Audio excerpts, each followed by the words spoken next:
Hi guys, my name is Alana. Welcome back to my YouTube channel, Mental Health with Alana. If you're new here, please press the subscribe button and give this video a thumbs up if you like content like this. On this page, I post mental health content as well as piercing and tattoo content, and I'm looking into expanding into book reviews. If that's something you're interested in, then comment down below. So for this video, I'm going to be doing a little update on my life and mental health, and then I'm going to go through some of my medications that I am taking as well, because some of them have been updated. So a little update. So for the most part, I am doing quite well. I got my NDIS plan approved, so I'm just in the process of getting a support coordinator who pays all the bills and kind of keeps everything with the funding like on track. So I have an interview with one lady on Monday to see if their company is a good fit. It might take a while to find somebody who I feel like is the right one, but yeah, that's what's happening with that. Once I do that, then I'm able to actually contact services where I live, like an OT for example, psychologist, things like that, and then my NDIS plan will be paying for those services for me. In terms of my chronic fatigue, it was okay while we went away. I was actually quite energetic. But as soon as we came back, I have been having a really bad crash. So I've been dealing with pretty severe fatigue. And I've also got this sore throat that just keeps coming and going all the time. Which apparently can be a symptom of chronic fatigue. So I don't know if it's that. Maybe my body is just too worn out and is trying to fight something off. I'm not sure. But yeah, so that's been going on. I'm still waiting to see a specialist for something, but that won't happen until later. I'm seeing a dietitian and a psychologist, I think, next month.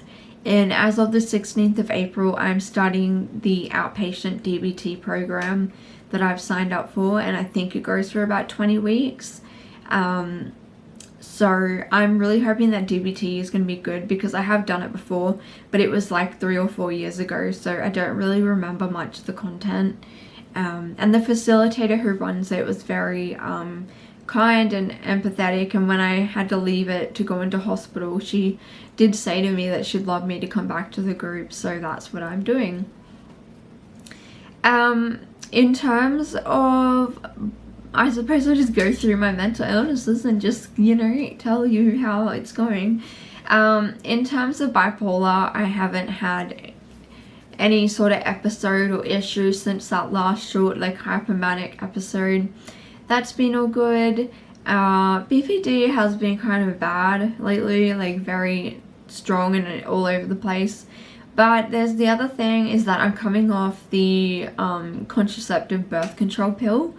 So I think that it has been messing with my hormone, and obviously my hormones, but I think it's been messing with my emotions, because I have had days where I am just like, I'm just bawling my eyes out all day. And when we were away for the first like 2 days, I just stayed in my bedroom at the Airbnb just bawling my eyes out, and like I came out to try to make tea, and I was just like, I just had tears running. I could not stop crying, and it was very bad, and I was having like even suicidal thoughts and things like that, which I actually haven't had in a really long time. And I do believe that a lot of that was coming from the suddenly coming off that birth control pill. I think it takes a while for your body and your hormones to adjust, and so, you know, I suppose it's kind of expected. But yeah, it wasn't very nice, so I ended up telling my mom to keep the medication. I had it in my suitcase, so I gave it to her to put in her suitcase, so I was safe. But yeah, that was quite like frustrating for me. Yeah, and then in terms of self-harm, I was 5 months clean, or in a bit, I think 5.5 months. Unfortunately, I did have a slip up with it, and in my head, I'm trying to tell myself, like, you know, it's just a blip, it's just a slip up, you know, relapses happen, and, you know, like, recovery isn't linear, you know, like those little images where it shows, you know, going up and down and stuff like that. And it doesn't really mean that my 5 months of progress is gone, but it just feels really disappointing to feel like you have to start all over again, and like, especially when it was something that I was really sure that I had finally quit for good. But unfortunately, for numerous reasons, I felt really triggered. And I've been just struggling a lot with my eating disorder and my body image and body dysmorphia. And that is probably what causes self-harm. I've just been feeling really, like, not nice about my body. Like, I just hate looking at myself. I don't like looking at pictures. Even video editing isn't nice. And I just can't fit into any of my clothes at all. So I'm literally left with like a tiny number of clothes that I can wear, that I have to wear on repeat. And like, I've been trying to lose weight and stuff, but it just doesn't seem to be happening. I'm sure why, because, you know, I've been eating like really healthy and stuff. I'm not going to go into the eating though, because you shouldn't be doing what I'm doing with eating, so I don't have positive advice for that. But anyway, that's a whole nother thing. If you want me to make a video on my anorexia and my eating disorder, I can. I've just never spoken about it on here because I'm not in recovery, and I feel like there's no point in me making a video when I'm not in recovery, because I don't really have much advice, and I don't want to like trigger people. Like, it just, I don't know. I mean, if you guys want it, I can make one, but that's why I've never made a video on it. Really, I'm not actively doing, even though I am seeing a dietitian and a psychologist who does specialize in eating disorders, I'm not doing anything to actually change my behaviors. Like, I'll admit that, just because of eating disorder stuff. That's all I'll say. In regards to schizoaffective, I have been having hallucinations. Not as frequently, they kind of just come and go. Nothing majorly like concerning, you know, just kind of like the general things. The delusions are still there, mainly when I have to go out on my own, so I don't really do that. But again, I don't know, I've just been basically managing the delusion, because the problem is with the delusions is that they cause me major anxiety. So my anxiety gets really bad because I'm paranoid. So what I've just been doing is just, if I have to go out like that on my own or whatever, I just have to take like diazepam or lorazepam to help. So that's what I've been doing. So yeah, I think that's that's all my diagnosis. I did touch on the chronic fatigue, yeah. Okay, so I had to get my phone out because that list that I was looking at was not, it was wrong, it wasn't updated. So, medications, what do I take?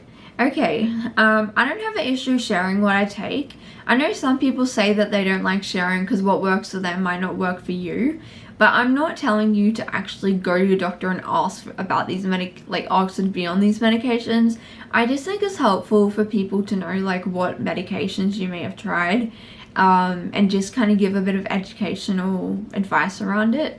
Obviously, I'm not a doctor, I'm not a psychiatrist. You have to go to a psychiatrist for medication things and advice, but this is just what I'm on, and I will just let you know. Just in case you have a similar diagnosis and you think that maybe one of these meds could help. So, I take sodium valproate, also known as Epilim. I take 500 milligrams in the morning, and I take 800 milligrams at night. Quetiapine, I take 800 milligrams at nighttime. This is the slow release one. Venlafaxine, I take 225 milligrams in the morning. So just to let you know, Epilim is a mood stabilizer, quetiapine is an antipsychotic, venlafaxine is a antidepressant, but it's also got something else in it. I think it's called a serotonin norepinephrine what is it? Uptake inhibitor. So that's what I take, 225 milligrams of that. So that is a antidepressant, but also has like something else in it that can treat anxiety. Then I take 2 multivitamins in the morning. Then I take a vitamin C tablet in the morning. This is just for my immune system health. That's all I take it, just to stop me getting sick basically. So I take 2 multivitamins, and also because of my eating disorder, so I take 2 multivitamins, and then I take 1 vitamin C. I take mirtazapine, 15 milligrams at night. Mirtazapine is an antidepressant. It's often used for sleep because it's quite sedating at a low dose. So I take 15 milligrams of that. Then as a PRN, I take either 5 milligrams of diazepam twice a day, or 1 milligram of lorazepam twice a day. So I can pick between those two. I was trialing, the reason why I have 2 is because I was trialing lorazepam to see if it worked better than diazepam. For me, it didn't do anything. The lorazepam did not do a thing, even though it's meant to be more potent. For some reason, for me, it just didn't cause any, it didn't do anything. When I take the diazepam, I can feel myself physically calming down within maybe like 15 minutes. The lorazepam really hasn't done anything. So when I see my psychiatrist, I'm just going to say, we just stick to diazepam. Then another thing that I take, which is not psychiatric meds, but I will explain, I take a oral antihistamine tablet for my sinuses, and I take, I use a antihistamine nose spray.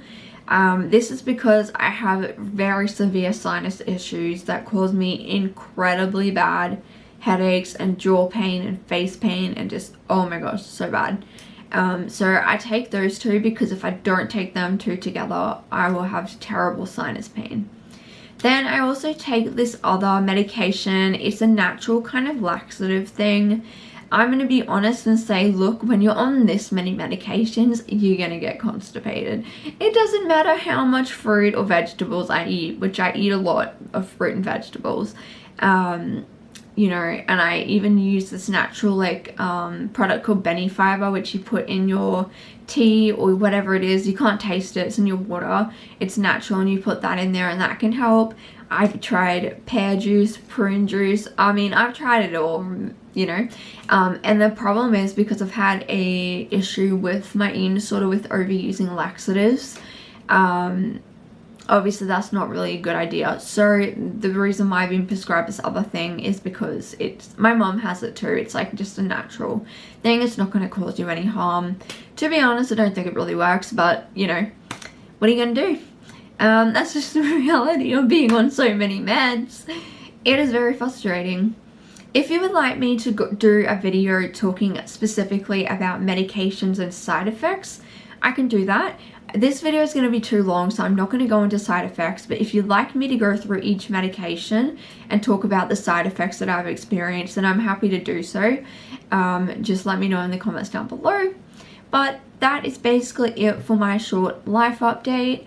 I'm still waiting on my job that's half volunteer, half job, because we need more people to be on the team before we start going. So I'm waiting on that still. I have finished all my practical unit, all my theory units for my diploma. Now I just need to do my practical units. I have 16 of them. But yeah, that should be getting underway very soon, and hopefully get that done by the end of the year. So that is my update. Hopefully you guys found this interesting. I'm sorry if it was boring or if I rambled on.